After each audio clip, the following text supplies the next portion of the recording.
This is Tim Bryce with my column entitled, Is Software Hard? For something that is supposed to be soft, computer software exhibits some pretty hard characteristics. The original premise behind the COBOL programming language was to devise a language that could be easily ported to several computers.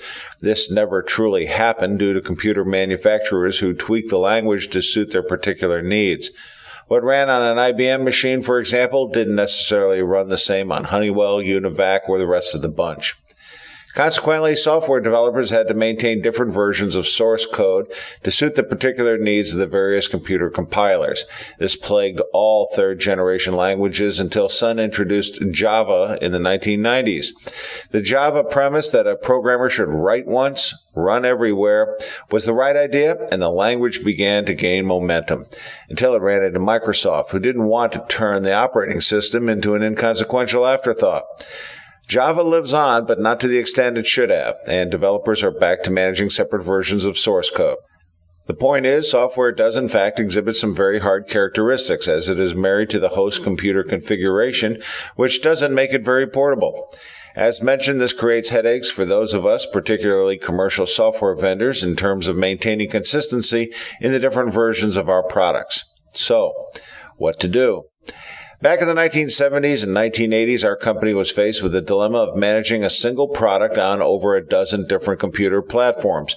We quickly came to the realization we would go stark raving mad, managing multiple versions of source code, and came to the conclusion we had better come up with a solution pretty quick. Because of our experience in converting software, we became well-versed in the nuances of the various compilers and devised a repository.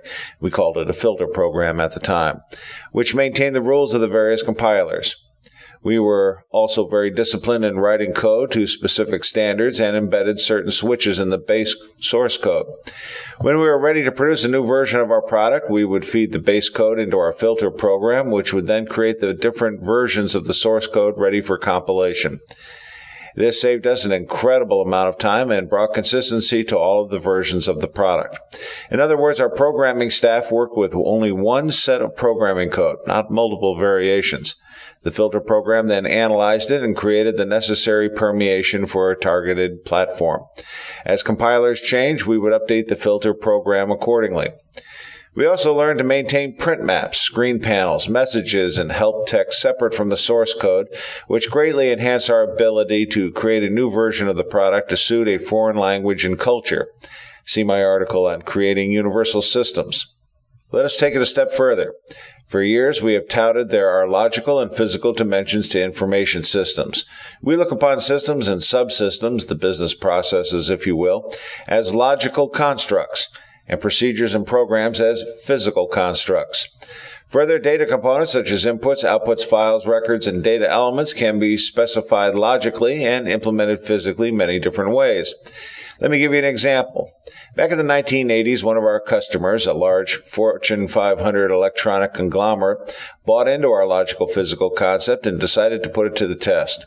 Working from their headquarters, they designed a complete payroll system which they wanted to implement as the corporate standard across all of their divisions and subsidiaries.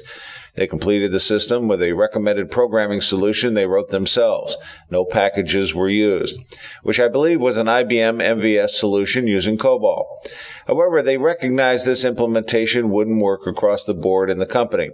Consequently, they gave the system specifications to all of their divisions, who would then program it themselves in-house. The project turned out to be a major success, and the company ended up with multiple implementations of the same system under IBM MVS, VM, Honeywell GCOS, Univac Exec, HP MPE, DECVAX VMS, and Prime, all working harmoniously together. Other customers experienced similar successes, particularly in Japan. All of this drives home the point that systems are logical in nature and that programming is physical. If systems are designed properly, there is no reason they shouldn't behave identically on whatever computer platform you come up with. Better yet, it allows us to easily migrate our systems from one configuration to another. Uniformity and consistency in execution and portability to boot. Imagine that. Friends, keep the faith. This is Tim Bryce in Palm Harbor, Florida.